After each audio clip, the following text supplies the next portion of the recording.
Mga kapuso, nagbabalik po tayo mula dito sa Manila North Cemetery kung saan tulad na nakikita ninyo sa aking likuran, nagkakaroon na ng last minute preparations na baka nga naririnig nyo pa ho yung pagkiskis ng kanilang mga walis tingting dito malapit sa ating kinatatayuan.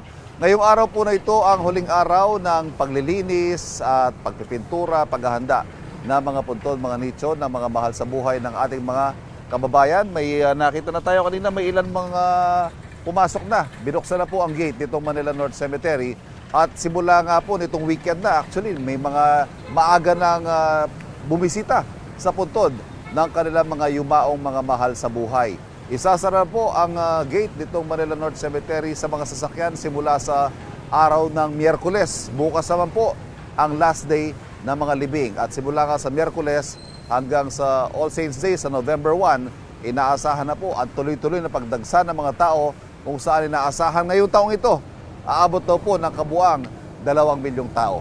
At kaugnay po sa pagdagsa ng ganong karaming tao sa Manila North Cemetery, sa paghahanda ng pamunuan ng Manila North Cemetery, makakausap po natin Ginoong Daniel Tan, Director ng Manila North Cemetery. Good morning. Morning po. Sir Daniel, ano ho ba ang mga last minute na ginagawa pa natin sa ngayon?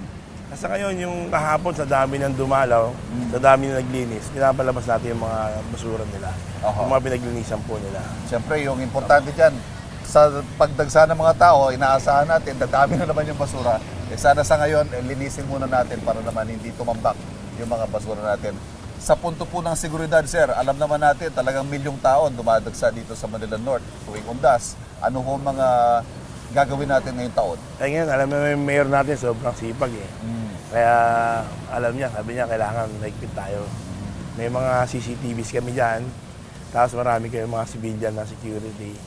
Sa ganun, para yung mga tulongges na kung ano man masamang balak nila, wag dito sa Maynila. Bawal talongges, bawal ghost dito. Oo, kasi may gobyerno tayo sa Maynila, di ba? Bawal ghost dito. Nagtitimpos natin. Nabanggit yung CCTV, kinukwento ho sa akin kanina ni Sir Daniel, 64 po, 64. CCTVs. Naku, yung mga talongges niya, yung mga may balak kumuha ng hindi maganda, naku, binabantayan po kayo ng pamunuan ng Manila North. 64, may Zoom capability may pa Zoom raw po. kaninyo ito, no? Para naman po sa mga kababayan natin na dadagsa, siyempre, paulit-ulit po tayo dito, pero paulit-ulit din naman, may mga nagbabiolate. Ano ba mga bawal? Yung tulad po ng dati, bawal po yung lahat ng uri ng mga talim na bagay. Tulad ng itak, cutter, spatula at iba pa. Lahat ng uri ng baril, lahat ng uri ng hayop, bawal po tayo magdala. Yung aso, pusa. Yung gitara po, sound system, yung mga malalakas na bagay. Siyempre, huwag naman natin gawin party, ano? Opo, siyempre, kailangan, Pero ito ho mga ondas kasi, hindi natin maiwasan, nagiging reunion siya para sa mga pamilya, hindi ho ba? Opo. Kaya nga, yung katulad ng pagsusugal, bawal po lahat ng uri ng pagsusugal. Pwede mag-reunion, wag lang naman gawing party, wag naman yung masyado maingay, ano? Opo, tsaka 9 PM po, kailangan wala naman tao sa loob. Yung mga vendor po, pwede sa loob? Ay, wala po, bawal po sa loob. Nagpit po bawal. Dito lang, nakikita natin dito sa gilid, may mga nagtitinda ng bulaklak Apo. dyan. Pero yung mga pagkain lahat, wala ho Wala tayo sa loob. So magbaon na lang kayo, pwede naman Apo. magbaon ng pagkain. Opo, magbaon na lang po. Panghuling mensahe po siguro sa mga kababayan natin, sir, para sa undas. Apo, sana po magdala po tayo ng mga garbage bag natin. Na sa ganun, yung basura po natin, maiuwi po natin. Maihabol ko na rin po yung mga senior citizen natin na siyempre mahaba yung lalakarin. Meron ba tayo mga ano dyan, mga transportation service? Meron po kaming libreng e-trike po, simula 29, 30, 31.